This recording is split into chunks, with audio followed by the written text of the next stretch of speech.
Hello and welcome to the dark side. We are live and happy to see you all today. But most of all, look who's back. Exciting times. Welcome back, Mr. Storm. Hey, what's up? How are you doing? I'm great. Good. Did you enjoy your time off is what the people want to know. Yeah, it was great. Wonderful. Well, I will say, perhaps I mentioned it to you, but perhaps we should do the dark side of travel. yes, that was supposed to be our one for today. I did forget that. But, while you were gone, it all went kaput. So, we had some other things that we had to do instead. We couldn't do that, that one. But the dark side of travel. That sounds like a good one. If you're interested in that, maybe tune in next week and we will look at that. So welcome back, Mr. Storm. Hello. Hello and hello. In his absence, the whole thing seemed to collapse. Well, it did, didn't it, really? As I said, welcome back. People are happy to have you back. We're going to get on with today's show without further ado, because literally this thing did go crazy while you were away. But before we get into the crazy, I want to thank our guest hosts that were with us during the time of your absence. So Gazelle Berkel-Lamini and Daniel Holder, thank you so much for stepping into the big man's chair. We appreciate it. It was really great to have those discussions. And off the back of your discussions, we are looking at next year's Black History Month. All I'm going to say is, I know Daniel and Gazelle both personally, and there's no way in hell they could ever fill my shoes. Well, that's why I said they sat in your big chair instead. Your shoes, no one. And I mean that quite literally. I hope your sons don't even fill your shoes, quite frankly. So, we're ever so grateful that they don't fill your shoes, because, well, it's a different challenge altogether. So yes, as I was saying, Black History Month has been the hot topic of debate. We have been deep diving into various books, discussions, and topics. But what we did come up with and think would be great is if next year we did an educational series looking at Black History Month, looking at the creation of Black and White, looking at its impact on the world, and what happens to everyone else outside of the binary of Black and White.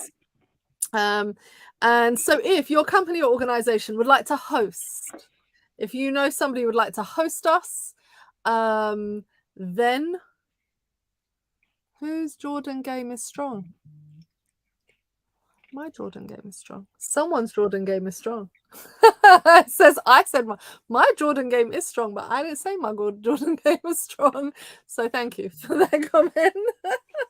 But if your company would like to host training next Black History Month that looks at the creation of the Black and White binary and does a deep dive into the historical impact of that throughout the diaspora and beyond, please do let us know, because we would like to begin planning as soon as possible to bring you one of the best trainings we possibly can. And so there is that, alongside, of course, the craziness. So listen, judging by your stream tonight, you might want to get that sponsored by ISP.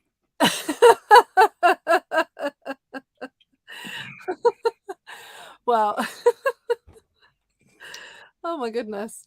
With lots of comments about the shoes, because they are something to behold.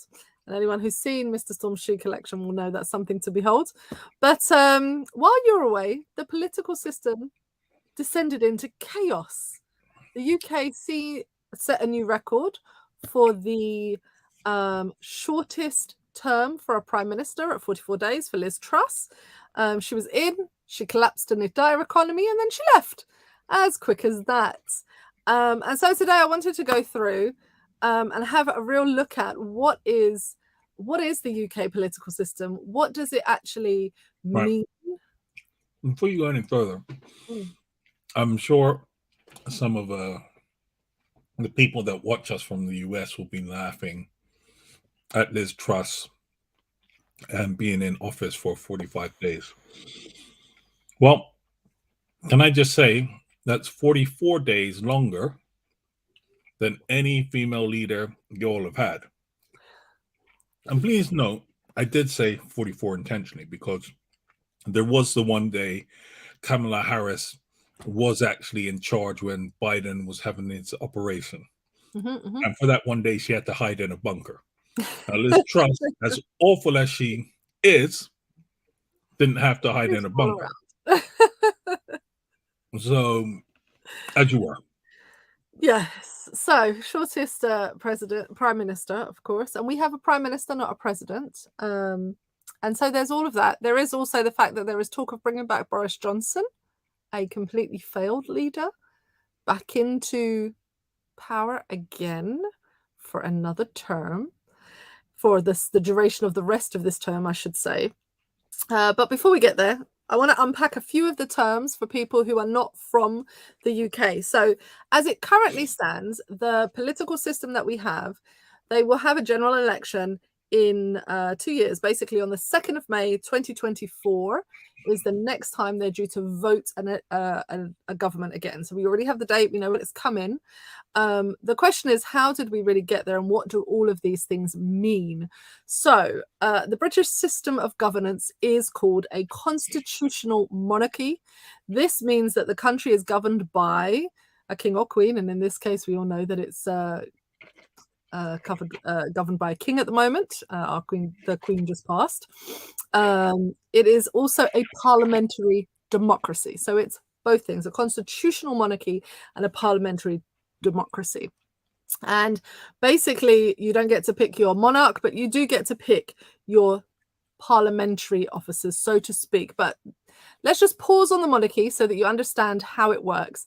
Now, this is where I think I passed out doing the research, because the evidence of written law, the king, as we have now, has almost absolute power. Okay, that's the long and short of it.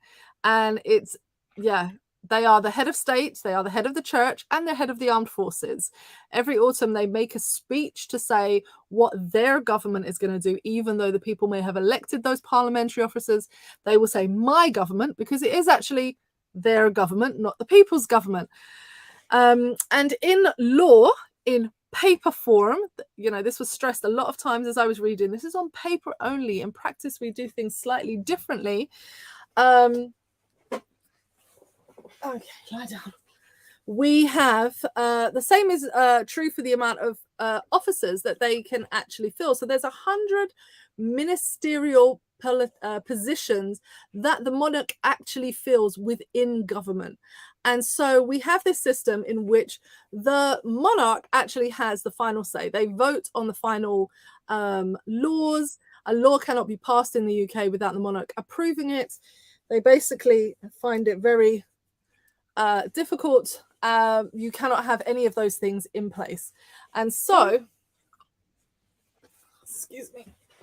excuse me for a minute while I just readjust a very small child who's decided not to sleep in their bed. My apologies. But what they say is, in practice, it is not like that. In practice, what happens is that the parliamentary rules of system are respected and the party system remains. And so let's have a look at what Parliament actually is in Britain. There are two houses. I just want to interject here. And I just want to point out, listen, you can say whatever you want about theory and practice. When it comes to law, it's all about what's on the piece of paper. And this is what I keep on, in previous shows, I've been saying time and time again, don't sleep on the actual power that Charlie now has. Lizzie had it before, Charlie has it now. And people want to talk about traditions and practice and whatever. But at any point in time, because it's on that piece of paper, Charlie could choose to exercise the powers that he has. And we have spoken about the fact that they do. So when it comes to legal frameworks and laws that are passed, the monarch has the final signature, so to speak, to ratify law. And if a law does not meet the royal standard, the monarch standard, then it can be sent back. And it has been sent back in the cases of environmental issues, in the cases of human rights legislations, human resources legislations, equal opportunities acts, things like that have actually been sent back to make the monarchy exempt from having to deal with or to implement the legal framework that the rest of the country has to implement. And so we do see that while we say the monarch is in theory or on paper only, the practice of that also is true. The practice does say that while we have a prime minister and while we have elected officials, their actual power system is very different to what you'd imagine. And so I want to look at this aspect of the parliament. So the British Parliament is divided into two houses, the House of Commons and the House of Lords. Now, the House of Lords are not elected. These are either hereditary titles, they can be court judges and other people who are granted that. You can be a Lord Spiritual or a Lord Temporal. There are all sorts of different lords that you can have in the House of Lords, and their position there is to ratify, to assess, to look at either basic minor legislative issues which are not controversial, or to assess bigger issues and bills that have passed through the House of Commons, and then to challenge any parts that maybe need to be relooked at or were not done correctly according to the law. And we've seen this a few times where things have been sent back from the House of Commons. Now, the House of Commons cannot, in theory, as I've read it, completely stop a new piece of law from passing through, but they can make it incredibly difficult for it to pass, and they can send it back and they can delay it. And so it's an interesting way to note that how is the legal framework of your country being organized and run? And the House of Lords, which are not elected officials, play an incredibly large part alongside the monarchy as well. And so then comes to the House of Commons. Now, the House of Commons is a 651 members of Parliament, MPs. So you will hear us talk about MPs, and these are people who are members of Parliament. They sit in the Commons. This is where they are voted into, and there are two benches. There are the front bench and the back bench, and on the front bench are the ones who are decided upon by the Prime Minister. Now, what I didn't realize is, interestingly enough, we do not vote for our Prime Minister. We vote for our local MPs, and then the party that wins, the leader of that party, becomes the Prime Minister. What I have realized is that I have been understanding this incorrectly all this time. We are effectively voting for our Prime Minister because the Prime Minister chooses the cabinet of ministers. They choose all the people that are going to sit as heads. The appointments are basically all down to the Prime Minister. He holds all of the power within the party and can decide his entire backbench and front bench all by themselves, entirely on their own. There is no system of governments above the Prime Minister. And so I was quite surprised to see how much power our Prime Ministers actually hold, even though they would say they're token only. They have the ability to dictate the entire political system by being the head of their party and thereby the Prime Minister of a country. Interesting. The reason that the UK is known as a two-party system isn't because it only has two parties. The UK does have many more parties, but it is the fact that 90% of the seats, of the 650 seats, have gone to the major two parties for the last, since 1945. So literally since 1945, we've been a two-party.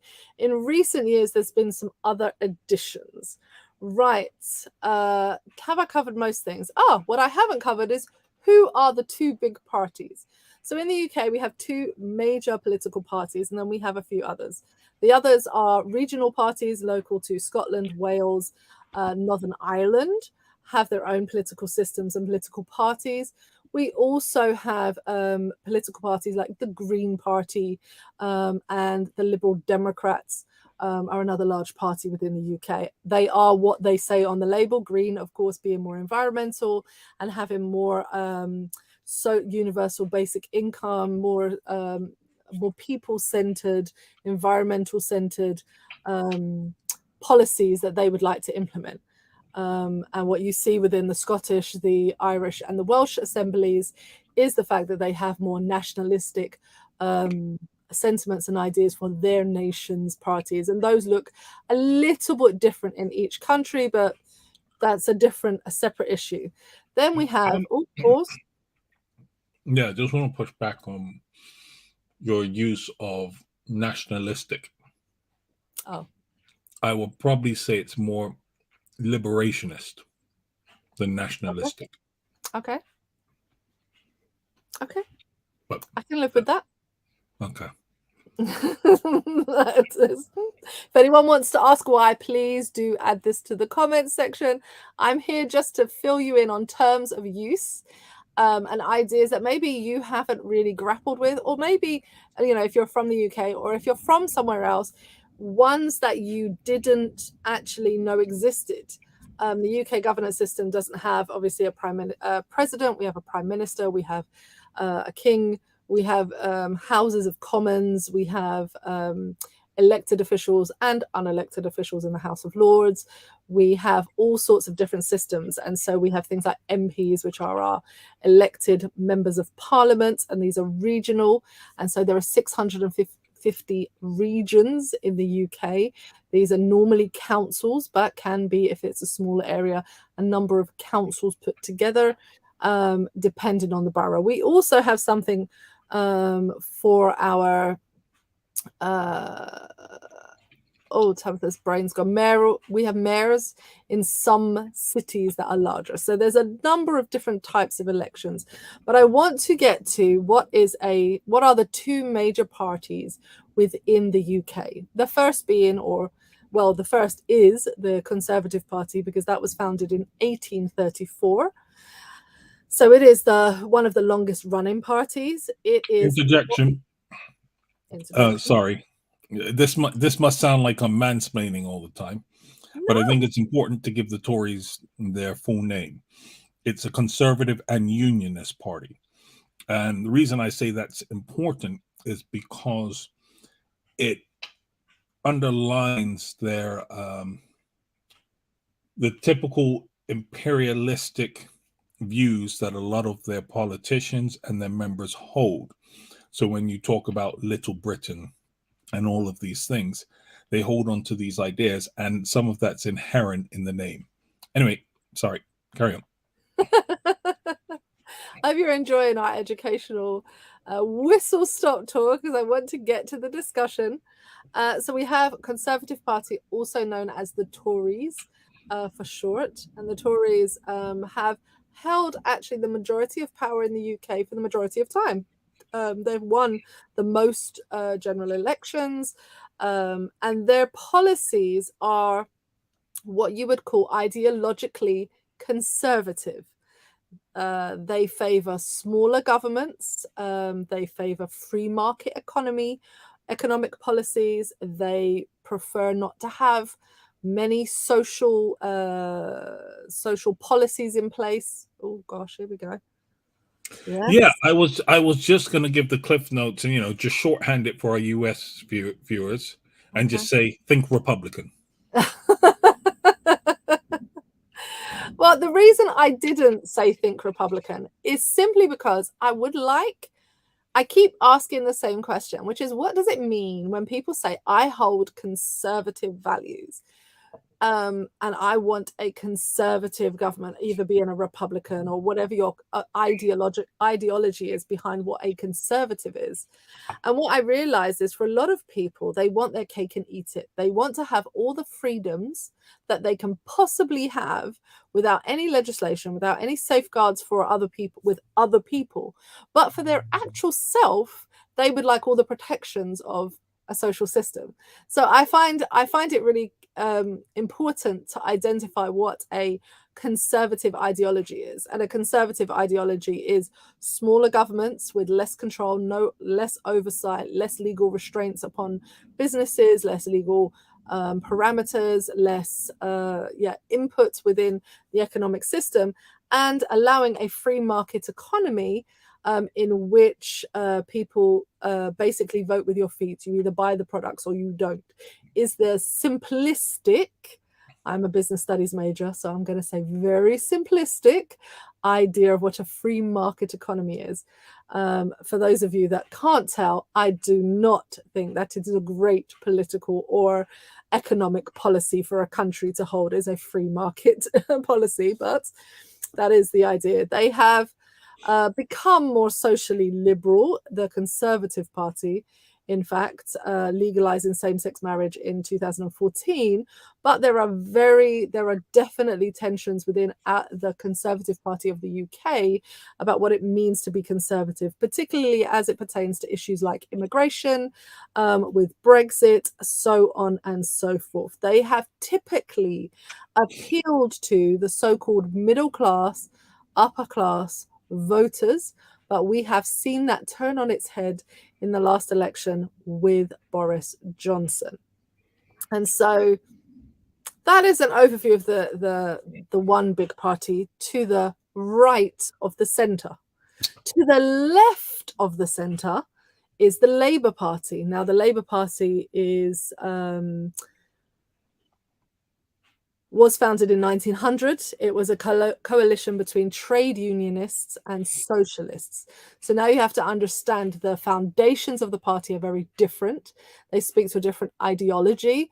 Mr. Storm rightly pointed out that if you look at the founding principles of the Conservative Party, it was founded at a time on British imperialism, colonialism, the idea of Britain going and sticking its flag in a country and declaring it theirs, so on and so forth. And how do we get the British public on board with that idea that we are able to rule the world? Whereas the Labour Party very much comes out of two parties that were concerned either with workers and their rights and how employment issues and how people live, or the Socialist Party, in which they are concerned with the social structures and balances and legal systems within a country. And so they have more what is called a Keynesian economic policy. For those of you who like a little bit of economics, you can go look that up later.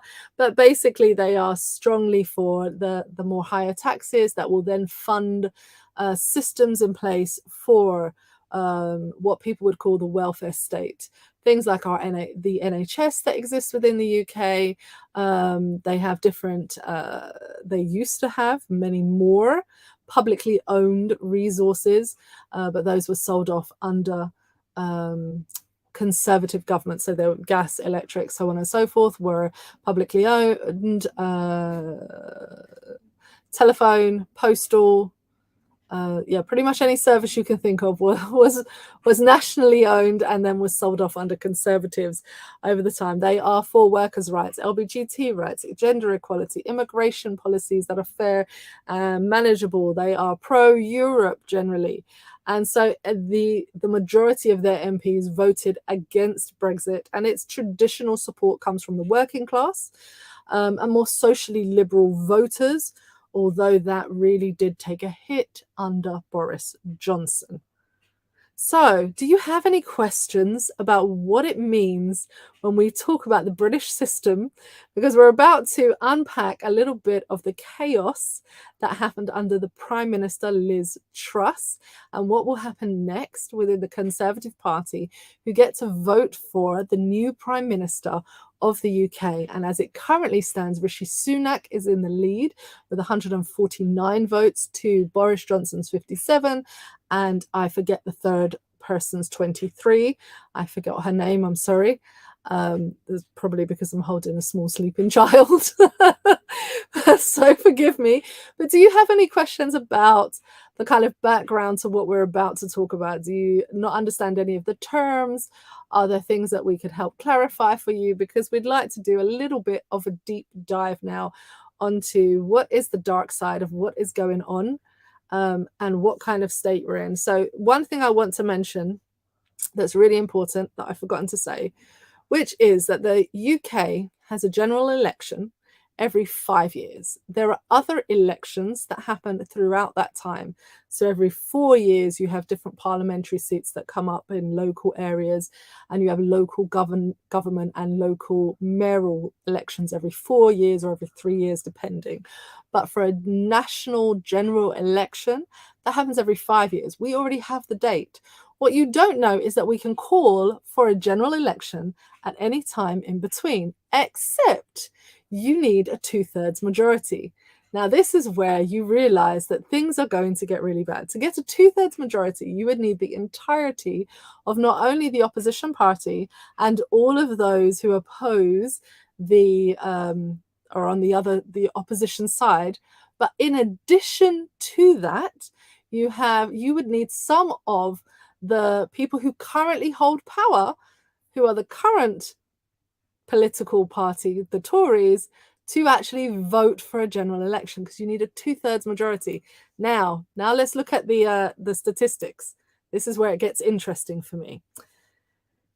The opinion polls, as of a couple of weeks ago, literally puts Labour ahead of the Conservatives 47% to Conservatives 27%. Are the Conservatives going to call an election when they are clearly going to lose, according to every opinion poll? That's a difficult sell. So therefore, we have a real problem with the fact that the Conservative Party are going to be able to vote for their new leader, and we have no say over that.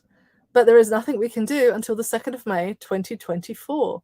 So there you go. So that's a little bit of insight into the reason that politics is being hotly debated at the moment. Okay, so age-old question, Mr. Storm, come in and help me out, as to how does the monarchy influence the politics, Prime Minister and MPs?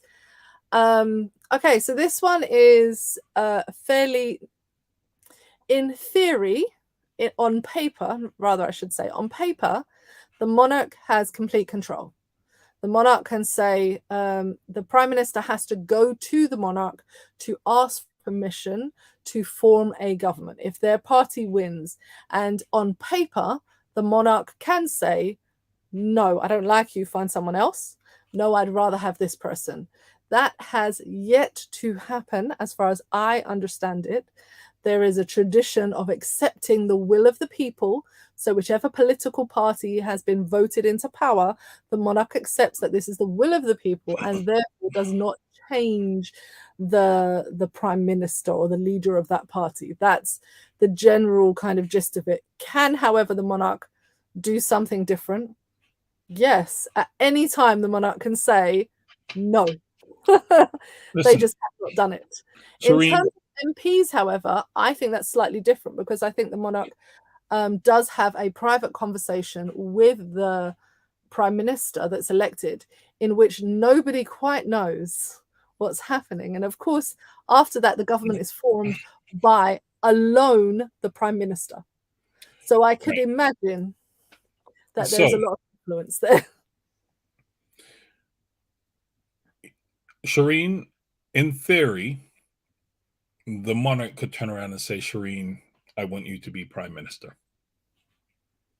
But there is a tradition that it goes to the leader of the largest party within the House of Commons. How much influence does the monarch hold? An incredible amount. The monarchy, and we've spoken about this on Darkside before, actually, in regards to Lizzie, dearly departed Lizzie, whose government, or whose house, whose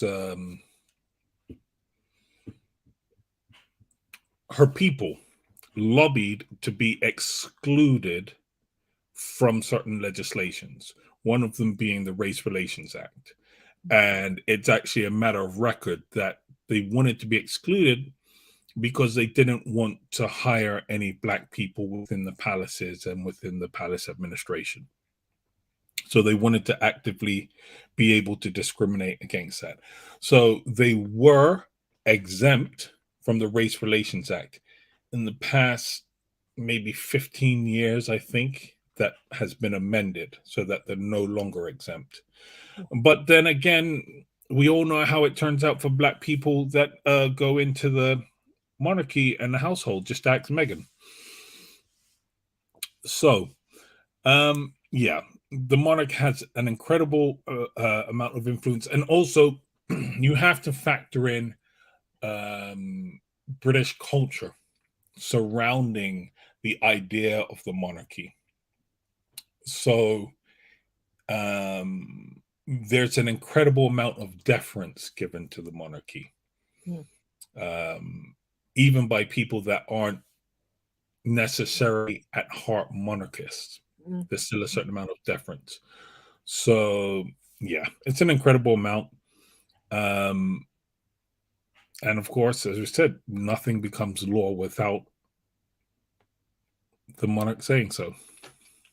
Yeah, and I think it's really important to say that the government opens every year. So we have a calendar that runs for the government's work, and it runs from September to the summer, like an academic year.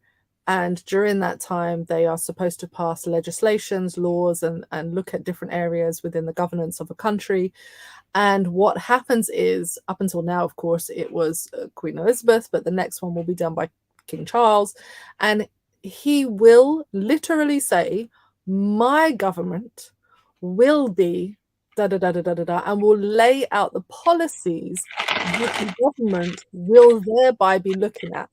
Now, a lot of people think that, of course, it goes from the government to the monarch, and the monarch just then regurgitates it almost and says. But I think we have seen in the Brexit years how that has really been deeply impactful to have a monarchy say, my government will be looking at the exit of Britain from Europe. That holds so much power and so much weight with the people, because, you know, of course, it's his now. It was her government, and so it's her armed forces. When wars happen, when she has, and we talked about the Kenyan issues and other issues here on the dark side that have happened, where the army has gone in and killed, oppressed, what have you, people. It is Her Majesty's armed forces, and so it is upon her. Nothing happens without the monarch's knowledge, say so, and consent. And to think that that consent is simply what's the term, Mr. Storm? The term is simply ratification. You know, it's simply just It doesn't just rubber stamp stuff. You're not rubber stamping anything. There That's the most expensive rubber stamp in the world. No, and it was very clear from many ex-prime ministers have talked about the impact of having the now deceased Queen actually looking at your policies, reading them closely, asking questions, challenging issues and ideas within them, and shaping really how the prime ministers would actually go forward and shape their positions. And so I think it's a really great question, because I think for a lot of people in the UK, they believe that the monarch is nothing. It's just a tourist attraction, a nice thing to have. He was just lovely, to have this monarchy, this kind of romanticized version of what a princess and a prince is, and look at how cute and pretty. And the reality is that the Queen or King in this case actually hold an incredible amount of power. They're not there to look pretty. They're there to actually make huge decisions, and their language, it matters. It matters when the king says, my government, as opposed to the people's elected government will be looking at the issues that the platform they were elected on. You see, and that language makes a difference to how the party moves forward, and particularly the Conservative Party, which play to the ideas of elitist governments. And I think if we want to take it to what's happening now, looking at someone like Rees Mogg, whatever his name is, really elitist ideas of what power is, what money is, the fact that they don't want to observe legal laws, etc. They don't want to pay taxes. They don't want to be party to a system that actually is fair. When the Queen says, when the King says, my government, these are her people. These people are under the advisement. So yes, I think it is a really critical question, and one that I think even British people probably don't examine as much as we could. And I would say even I was guilty, and am guilty, of sometimes just blowing the monarchy off and being like, oh, that's nothing. They're not relevant to my life. They're not relevant to what I know. They don't run my local council or my local city area. But the reality is they have an awful lot of influence on how governments are formed. And again, this is a lot to do with the fact that the leader of the main party, the prime minister, has so much power. They have the power to elect absolutely everyone in their front bench, and that determines the entire course of your government. So if you think that the leader of the party is someone you don't like, you have to speak up immediately. You have to get this person in or out, because this is just, it's awful. So yes, I guess a longer answer to your question. Shireen has said thank you. That's actually more than she thought it was. Yes, it's an awful lot more than it appears, and I think most people are generally surprised by that, including British people. British people believe that it's a rubber stamp because we're not taught this and this is another aspect I think we haven't spoken about. You don't generally take practical subjects at school. And by practical, what I mean is what happens, what do you vote? What are the main political parties? What are the different economic terms they're using? What is an MP? What is, we had other MPs before MEPs, which were elected to Europe. What are council officials? How does local council work? What is an education budget? You don't learn any of that at school. On top of the fact that you don't learn how to financially budget, or what is a mortgage, or how to do an investment, or what is a tax haven. These are not things they're teaching in mainstream education. These are things that are learned as you live and go. And so that's problematic. So Mr. Storm, shortest lived Prime Minister in the UK thus far, 44 days. Boris Johnson's back on the bill to become the leader of the party again, despite him failing so spectacularly. And it requires a 2/3 majority in the House of Commons to get a new election. What shall we do? What is the dark side of all of this? Because I really need to learn something. Yeah. If this was a movie, the genre for it would probably be dark comedy or tragedy. One of the two. Take your pick. But the current position of Britain is one that comes from years of instability. Mm-hmm. Because we're looking at this trust. We're looking at COVID, when actually we should actually be looking at Brexit, and actually perhaps the decade before the Brexit referendum actually happened. Because when I say we're talking about instability, there was a concerted effort to erode the stability that being within Europe held.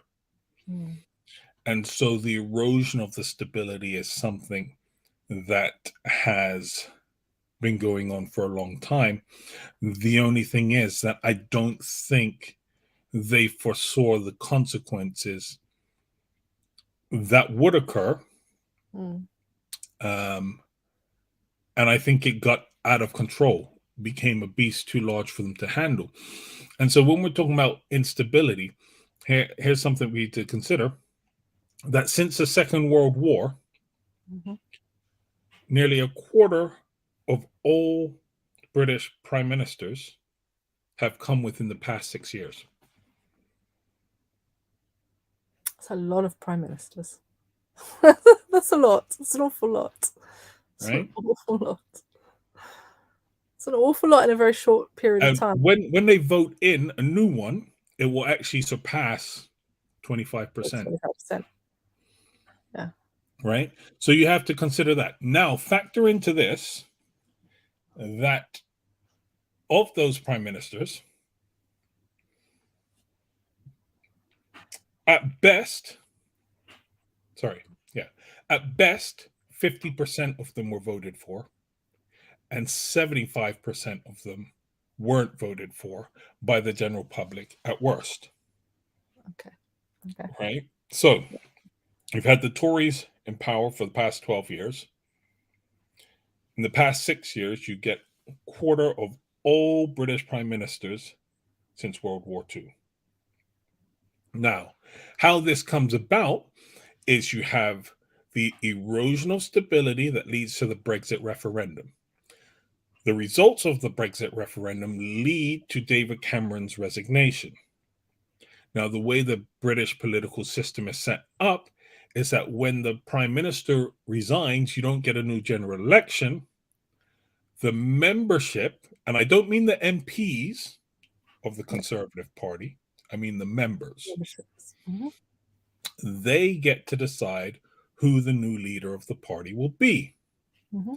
And they are less than 1%. I think they're less than 0.5% of the total of the British population. So you now have a system in which less than half of 1% of the British population are deciding who is going to lead and represent the British public on a national stage, on the national platform. You have this person who is undemocratically elected and then forming governments and putting people uh, into the positions of cabinet of power that can actually have a real influence and impact on policies and directions of the country. Okay, so David Cameron resigns. In comes Theresa May. Oh, God. She's voted in, right? Now, Theresa May thought that because they had just won the Brexit referendum, the Tories would then get a massive mandate from the public. But what happened was she saw her majority wiped out. Mm. And she had the Conservatives then had to go into a power sharing agreement with the DUP. Now, the DUP, they're a right nasty lot, right? But that's politics for another day. That's to deal with politics in Northern Ireland. And that's a whole separate mess in and of itself. So, power sharing agreement with the DUP. So your government isn't even one that you can say the people voted for, Mm. right? The people did not vote for a conservative and DUP government, but that's the way of British politics. You get to make a coalition. Okay. Now, what happens is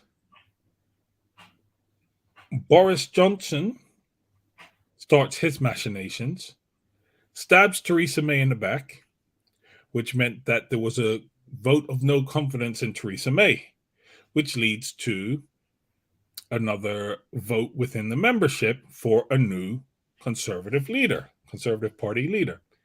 Ends up being Boris Johnson. And we see what happens to Boris Johnson. Right? Fail, fail, fail, fail, fail. You then end up with Liz Truss.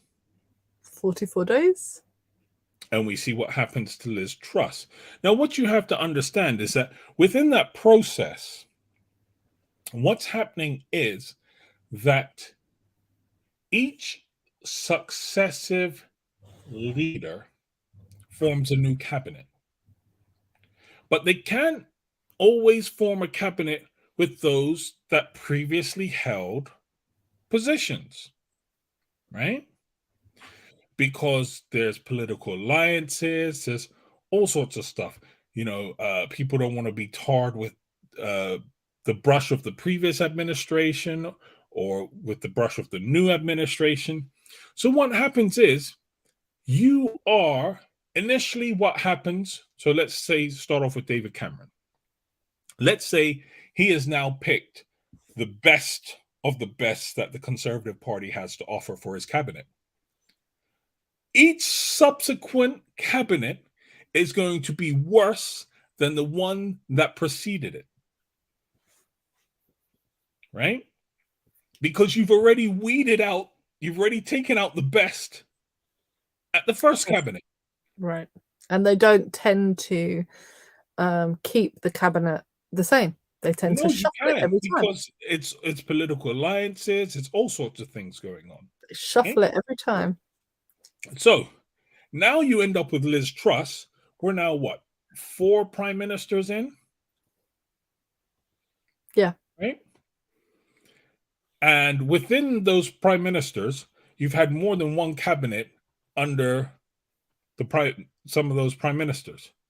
So you have essentially got down to the dregs of your party, the scrapings of your party.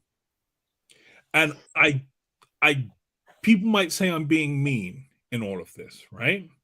But I actually know people that know Suella Braverman, that know Kwasi Kwarteng, and they have told me.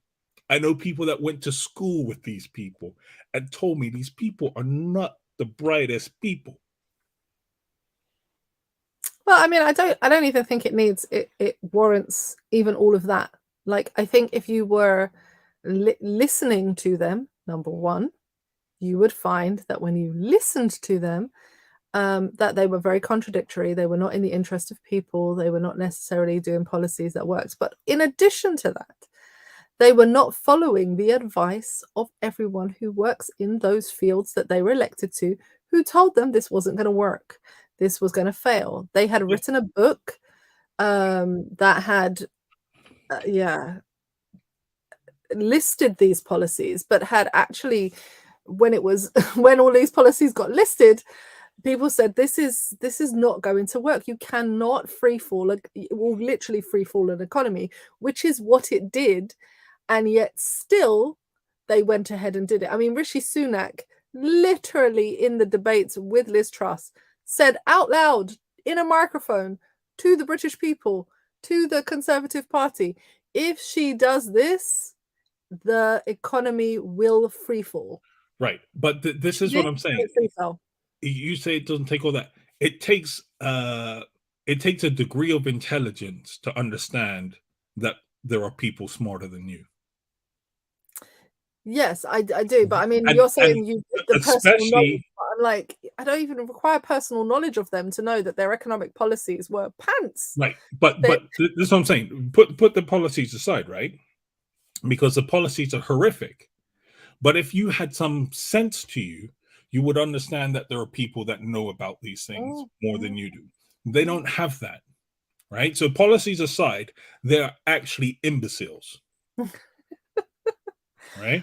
Anyway, listen, whether I agree with Sunak's policies or not, I can actually say he is competent to a degree to hold the position of chancellor. I might not agree with his policies and how you're going to run it, but I can say there's a degree of competency. You can't say that about Kwarteng. No, Kwarteng didn't listen to anybody and did policies that were going to fail. Right. Now, so we've talked about the instability, and that's been going on for years. We've talked about the fact that each subsequent government is going to be worse and worse and worse, right? What we now need to touch on is the lobbying that occurs within politics. Okay. Because what you ended up with Liz Truss and the mini budget is that these were policies that come out of a group of lobbyists, a group of lobbies, a lobbying group, consortium of lobbies, perhaps that's the best way to describe it, that are located in a building, number 55 Sefton Street, right? And Liz Truss, in fact, you mentioned the book. The book that you were referring to is actually called Britannia Unchained. Mm-hmm. And Liz Truss contributed to it. Kwasi Kwarteng contributed to it. I think Suella Braverman may have contributed to it, right? But this is all based on policies and ideas. And this book was promoted by this consortium of lobbies located on 55 Sefton Street. And what these lobbies essentially believe is in unfettered markets. They believe in free market fundamentalism, in which the markets will control and dictate everything, and the markets will balance everything out. Now, there's a delicious irony in what has happened, in that you could argue that they were right, because Kwarteng and Truss crashed the markets and then got kicked out. The markets corrected everything, right? But you could also, and I would say, I would make the case, you didn't have to get to that point. Mm. You didn't have to destroy people's lives in order for the market to correct itself. Mm. It's that notion that, prevention is better than cure. Mm-hmm. Right. So these lobby groups believe that companies have no obligations to anybody or anything other than their shareholders. Mm-hmm. Now, that creates societal problems, especially in a democratically socialist country like the UK. So, they're opposed to the NHS. They're opposed to the social welfare structure. They're opposed to all of these things. And so now what happens is you get Liz Truss into power, Kwasi Kwarteng, Suella Braverman, and what they did was, within Liz Truss's cabinet, at least 12 members of her cabinet come from these lobby groups. And in every position that Liz Truss held within government, she recruited her advisors from these lobby groups, to the point that when Liz Truss was elected, there was a journalist, I can't remember for which organization, that tweeted questioning whether these lobby groups on Sefton Street were actually the ones running the government. And one of the leaders of these lobby groups responded and said, basically, hell yeah, we are. So now you're talking about what was previously done privately is now being shouted publicly. Because everybody knows about lobbying. Everybody knows about the money in politics. Everybody knows about all of these things. But it was done under the table.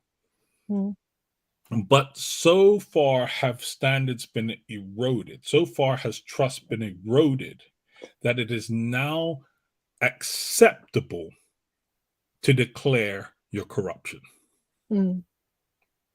Right? So, we're talking, basically what we're talking about is, or how does Britain end up in these points?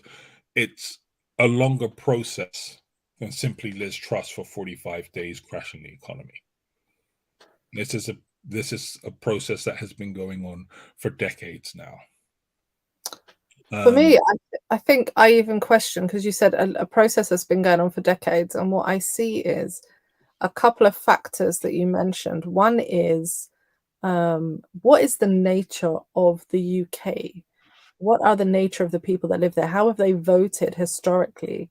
over the times. And if we've had a majority Conservative governments since 19 whatever it was, then that is to say that the people of the UK favour, despite the obvious benefits to their self and to the majority of working class people who make up the majority of the country, they favour Conservative parties. No, they don't. The problem is the UK political system, in which you have a first past the post government, right?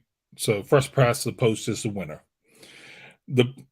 What is actually happening is that the majority of votes cast are actually for left-leaning parties.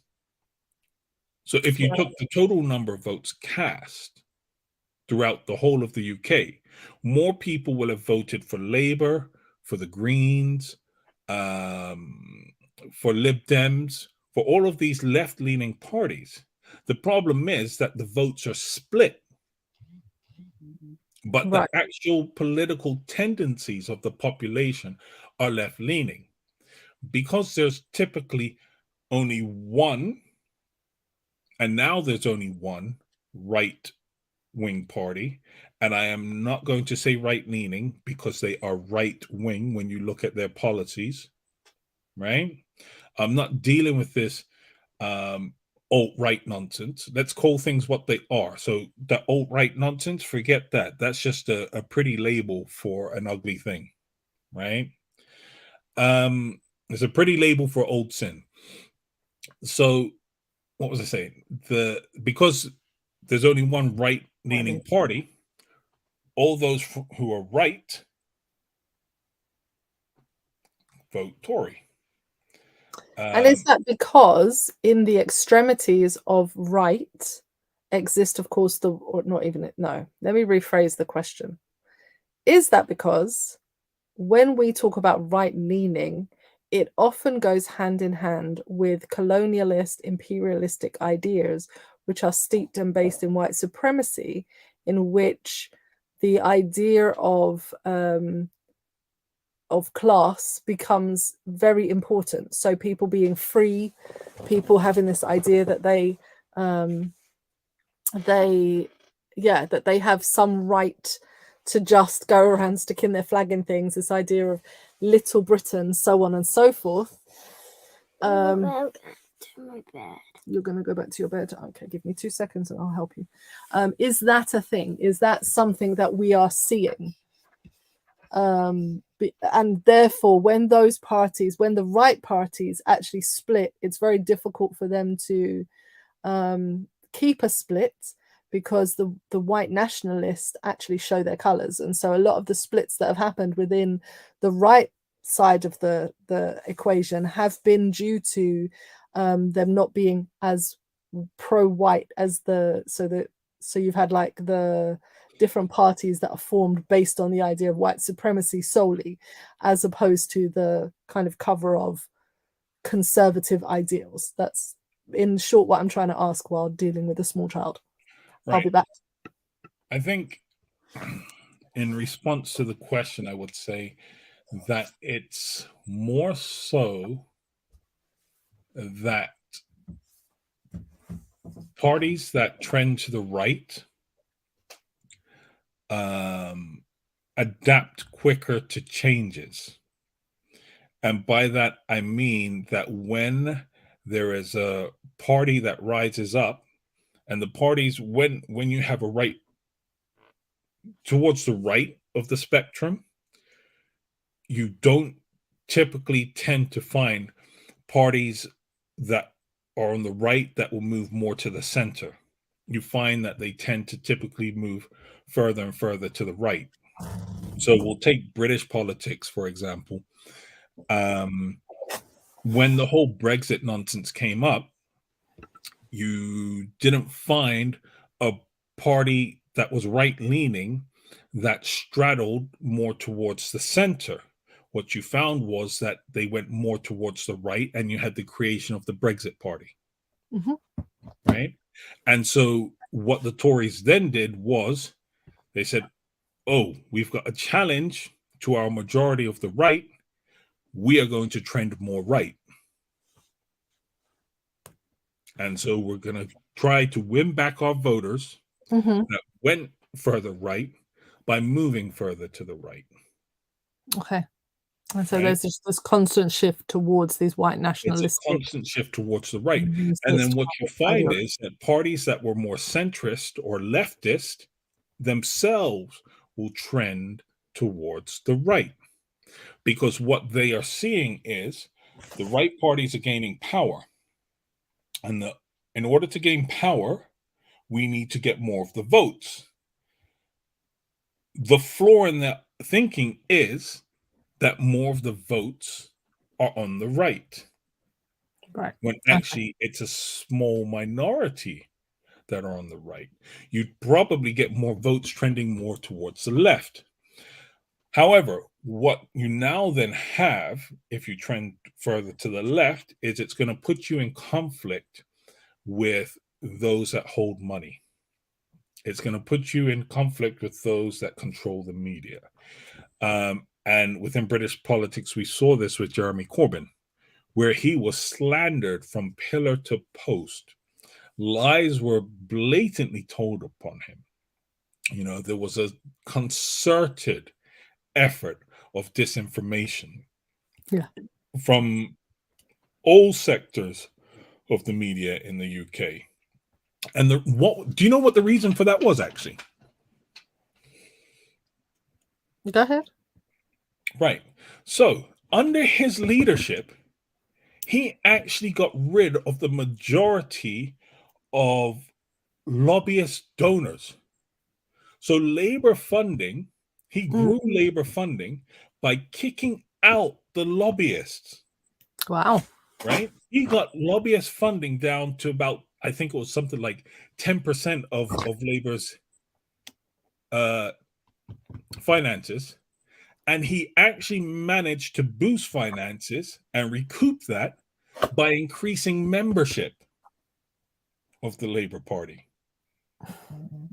That's crazy when you think about it. Because if you can increase the membership of your party, you have more of a sense of what the British public actually want and are doing. So you recruit more and more people to your party. In the end, you've got more of the population who are voting for the leader of your country. Effectively. Absolutely. Right? So but because he did that, those with money could no longer hold influence on the opposition as well as the party in power. Because you have to remember, holding influence on the opposition party is your backup plan for when those in power get kicked out. Yeah, absolutely. Absolutely. Right? Backup plan. So you're actually paying, and I did not misspeak, you're actually paying both sides. Yeah. Okay. Right? All right. So because he got rid of that influence within the opposition, you could not allow him to come to power, although his policies were highly popular. Right. Right? And now Keir Starmer, who is more to the right, right? I would say he's Tony Blair without the charisma in terms of his policies. Is that what it is? And his standing, right? So look at how much easier of a ride Keir Starmer has had compared to Jeremy Corbyn. But at the same time, look how much, in terms of percentage of funding for Labour, now comes from lobbyist donors. Right. Right. Okay. All right. So it's an interesting question on it's an interesting conversation on the dark side for the UK, I guess, and for people around the world kind of observing the political system, because I know our time is gone, so to speak. I think a number of things really strike me. One is, what is, I guess, the reflection questions for our listeners, the reflection questions for people who watch this back, that I would leave with you are, what are the messages you are seeing frequently? What is those that have social political power, what messaging is being given out frequently?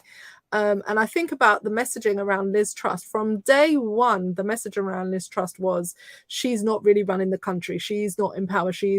It's somebody else. It fed into what I would call a conspiracy theory kind of idea. And every political show that was on TV, radio, the internet was Liz Truss is not running the country. Liz Truss is not running the country. Everybody was like, so effectively, Liz Truss does not run the country. It really was a messaging thing. There was a day when I was listening to British radio, I had it in the background, and literally from the moment it started right the way until the evening, all I heard for 24 hours was Liz Truss is not running the country. Right. I just want to interject and say that that's actually factually true. Well, yes, but what does that? But people weren't in interacting it with it that way. right. But what I will say is, I think part of the response that she faced was due to misogyny. Yes, 100%. Right? It's because of the fact that she was a woman. Yeah. But you have the Tories to blame for this, right? Because the only reason she was there was because they couldn't vote for somebody of color. Breaking news, everybody. Breaking news just came up on my feed. Boris Johnson has dropped out of the race to become the next leader of the Conservative Party. So the next Prime Minister in Britain will not be Boris Johnson. It will be someone else. So they have a choice of Rishi Sunak, and I don't know who the other person is. I would need to read a little bit closer. What's the name? Penny Mordaunt. If she gets 100 votes, which is really interesting. But that was breaking news. Just came across my.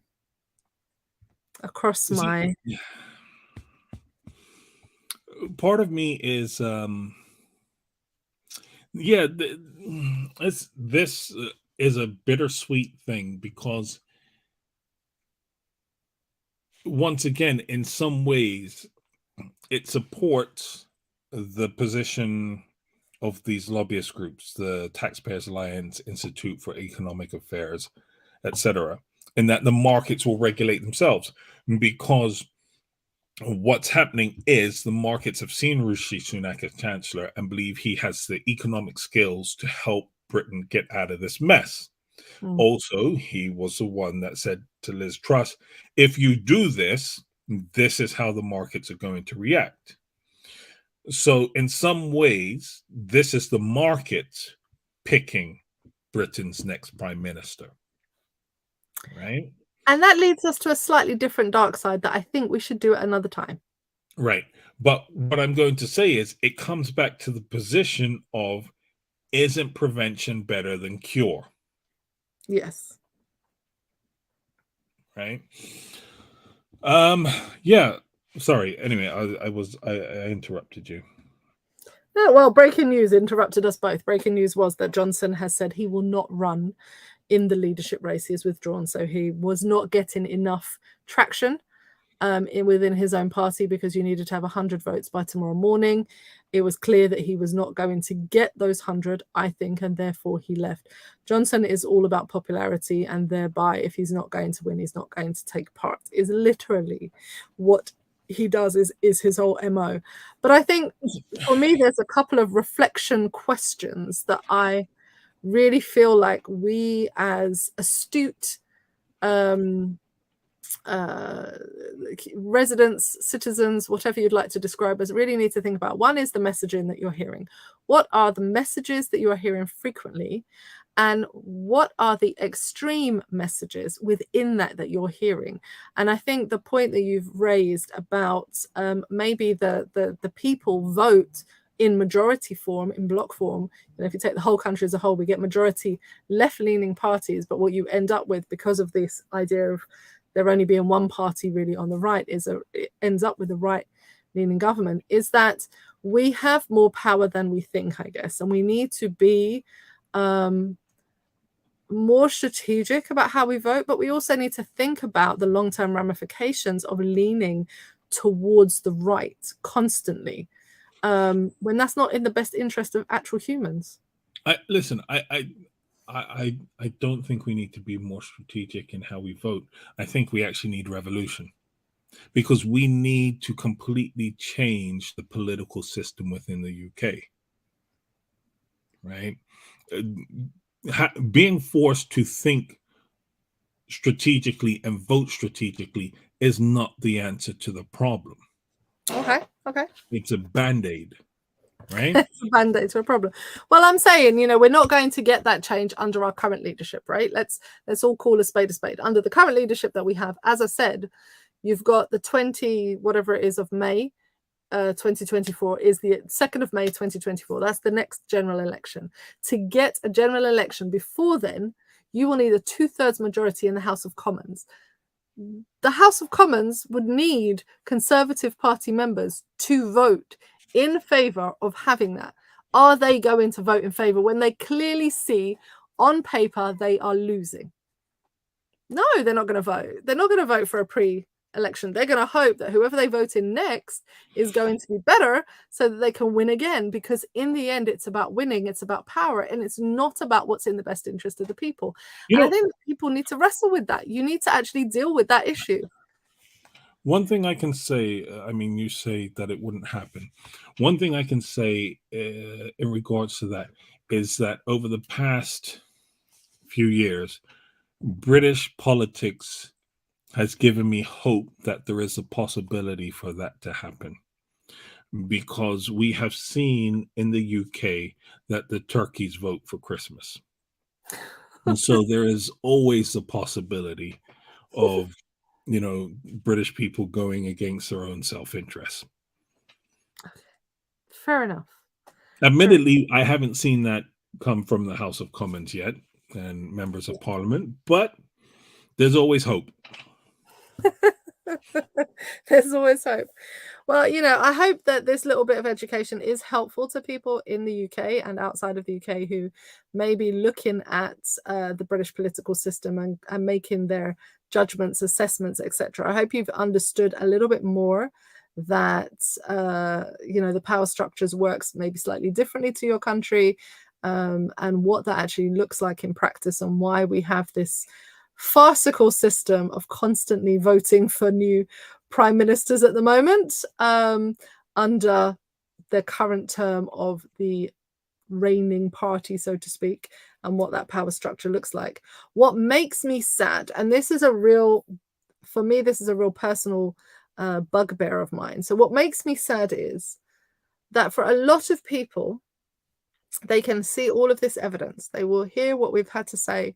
They've looked at all of this, and then they will go off and they will have an idea that there is some kind of conspiracy theory to get them personally, and that they would rather bury themselves within some idea of mysterious forces, etc., other than seeing the actual evidence in front of you that these lobby groups, that the power that the monarchy holds, the power that the prime minister holds, that all of these systems are actually corrupted in some way, and the system needs an overhaul. Instead, they will spend their time with whatever idea of power and mysterious forces and conspiracy theories that are arising that send them more down a even more right-wing, crazy leaning rabbit hole. And that worries me, that that's what people generally seem to be doing. There's been a pattern of that over the last 10 years, increasing, it feels like. Evidently it's slightly different, but that's a different dark side. But it does feel like that. And I think that's quite worrying. Yeah, I just want to say two things before you wrap up. And that is, to anyone in the UK who appreciates the NHS and thinks it provides a valuable service, I want you to know that earlier this year, King's College held a debate. And the subject of that debate was, should the NHS be privatized? Oh, Lord. And arguing in favor of the NHS being privatized was someone called Christian Nemetz. Okay. Now, Christian Nemetz is head of the Institute of Economic Affairs. And you've heard me mention that before, haven't you? Mm-hmm, mm-hmm. Because this is one of the lobbyist groups that pushed Liz Truss and the Conservatives overall into power. So when you're looking at the policies being enacted, when you're looking at the destruction being done to the NHS, you need to understand that these are intentional policies and intentional actions designed to bring about the privatization of the NHS. And we are seeing it. We are seeing it with dental care in the UK. Yep. Right? So for those in the UK that can't find a dentist on the NHS, you know who to blame. That's point number one. And point number two is there's a saying that says the greatest trick the devil ever produced was convincing you he did not exist. And I actually disagree with that. I would say to people, the greatest trick the devil ever produced was to convince you that God didn't exist. Oh.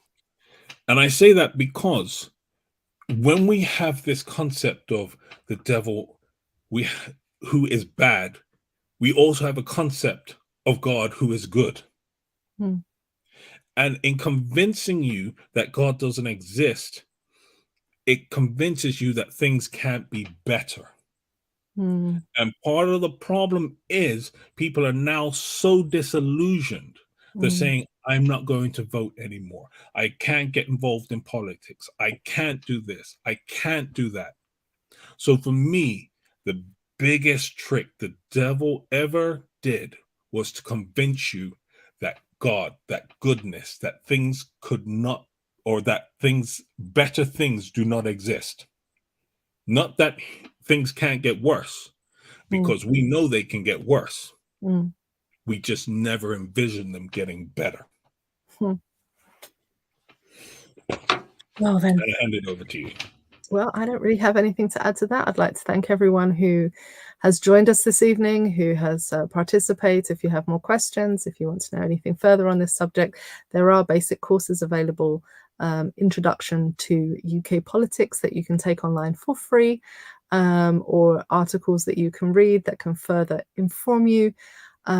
It's really important that we all participate within your own country and your own legal and political frameworks so that we can make the world a better place for all people, and do our part to be responsible citizens. And as Mr. Storm says, to remember that it can be better and that we can do better and we can make it better, and it is possible to do that. And so I see he wants to make another point. I was just going to do the administrative thing of saying people like, subscribe, and share. Yes. Please do follow us on the YouTube channel, particularly if you can. Pastor Purple, if you are on Facebook, then do the Facebook. And of course, we're on all the lovely socials. You can contact us at any time. This is just a reminder that you can do that. Please do. We appreciate your support and your feedback. And of course, if anyone out there would like to host us for a Black History Month training next year, we are excited to do that, and are looking forward to developing some resources for you to actually learn about the creation of Black, white, anti-racism, etc., etc. So without further ado, on this evening of breaking news, we would like to wish you peace, love, and hair grease. And have a wonderful evening. And we'll see you next week on the dark side at the same time, same place, 9 o'clock Central European time. Work that out for the rest of yourselves. Or if you're watching this back, thank you so much for taking the time to view this. And again, please do feel free to add things into the comments if you want to continue the conversation. Peace. No, you're not going to say bye to the people? I thought I already did. Deuces, people. Bye-bye.